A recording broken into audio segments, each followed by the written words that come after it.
नमस्कार, जय महाराष्ट्र. मी नितीन माधव. पुढच्या 10 मिनिटात आपण घेणार आहोत कृषी क्षेत्राविषयीच्या 20 बातम्यांचा आढावा. सुरुवात करूया शेती मित्र 20ला. राज्यभरात व्यापाऱ्यांनी बंद पुकारलाय, त्यामुळे शेतकऱ्यांनी शेत थेट बाजारात तो माल विकलेला आहे. फळभाजी बाजारात शेतकरी आपला माल घेऊन आल्यानं आवक वाढली आहे.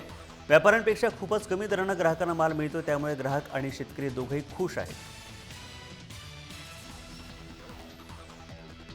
राज्यात महागाई काही कमी होताना दिसत नाहीये. महागाईनं 22 महिन्यात उच्चांक गाठलाय. किरकोळ महागाईचा दर 5.56% गेलाय.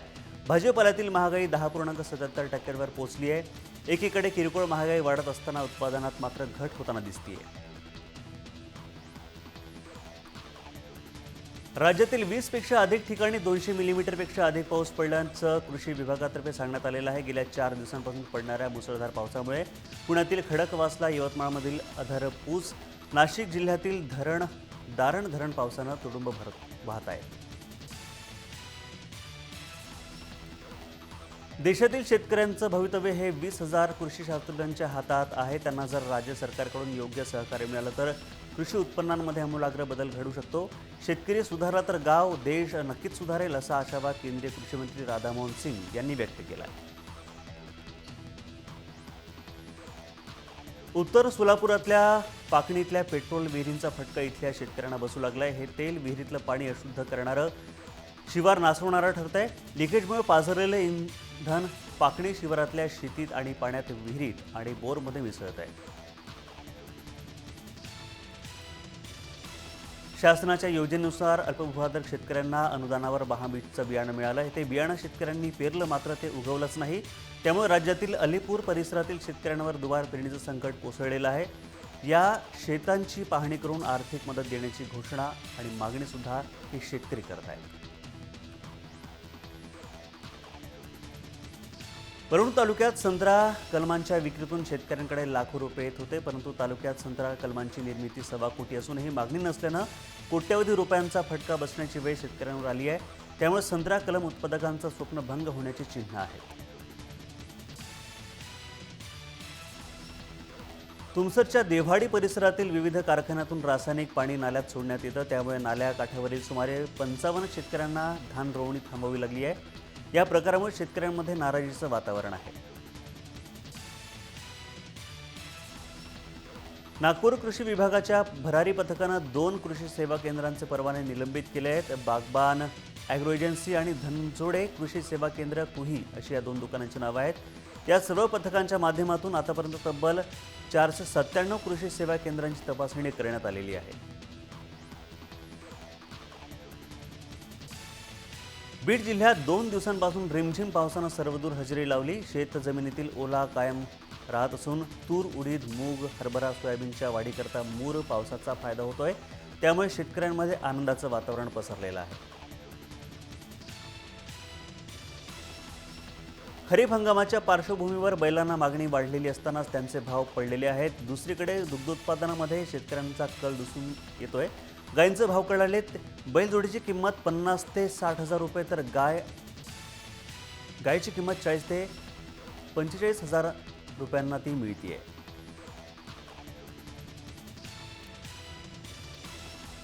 DAP खताचे नवे रिकामे पोते आणून त्यात बनावट खत भरण्याचा प्रकार लातूरमध्ये उघडकीस आलेला आहे.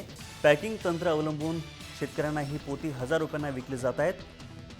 1250 रुपयांचा भाव असताना ही पोती 1000 रुपयांना मिळत असल्यानं संशय आला आणि त्यामुळे हे विक्रेत्याचं पितळ उघडं पडलेलं आहे.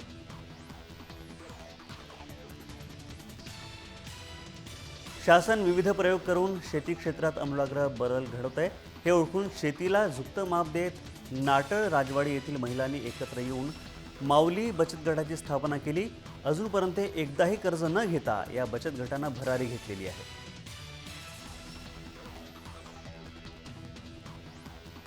महात्मा फुले कृषी विद्यापीठाच्या कार्यक्रमासाठी आलेले केंद्रीय कृषी मंत्री राधामोहन सिंग यांनी शिर्डी साई दरबारात हजेरी लावली. मंत्र्यांना VIP दर्शन विनामूल्य असलं तरी बरोबर आलेल्या ताफ्याचं पासेस कृषी विभागाच्या अधिकाऱ्यांना स्वखर्चातून काढावे लागलेत. ही माहिती समोर आलेली आहे. कृषी कर्ज पुनर्गठनाची समस्या बिकट आहे. या मुद्द्यांबाबत मुख्यमंत्र्यांशी चर्चा करण्यात आली.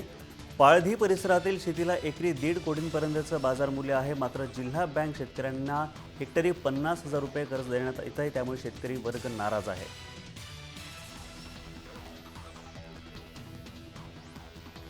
जळगावात सुरू असलेल्या भीज पावसामुळे पाण्याचा निचरा न झाल्यामुळे काळ्या कसदार जमिनीच्या भागात पिकं पिवळी पडत आहेत. कपाशीमध्ये अति पाण्यामुळे मर रोगाचं प्रमाण वाढलं आहे. आणखी काही काळ अशी स्थिती राहिली तर पिकांना याचा फटका बसेल अशी शंका व्यक्त केली जाते.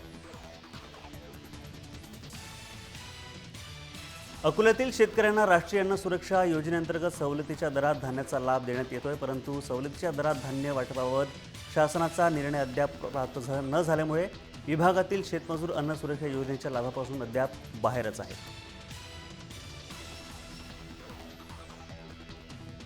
सर्वत्र समाधानकारक पाऊस पडतोय. या पावसामुळे जळगावात पेरण्यांना वेग आला आहे. 11 जुलै अखेर 72% क्षेत्र खरीपाच्या पेरणीखाली आलं होतं आणि एकूण 72% पेरण्या जळगावात पूर्ण झालेल्या आहेत. आजचे बाजारभाव: भेंडी प्रति क्विंटल 4,700 रुपये, फ्लॉवर 2,800 रुपये, टोमॅटो 4,200 रुपये प्रति क्विंटल, वांगी 3,400 रुपये प्रति क्विंटल, डाळिंब 4,000 रुपये प्रति क्विंटल, मोसंबी 2,300 रुपये, केळी 1,350 रुपये.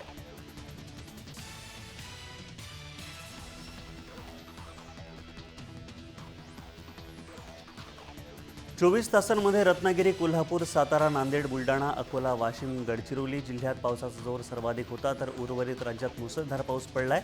मराठवाड्यातील नांदेड, परभणी, औरंगाबादसह मराठवाड्यातील पावसानं मध्यम ते जोरदार हजेरी लावलेली आहे.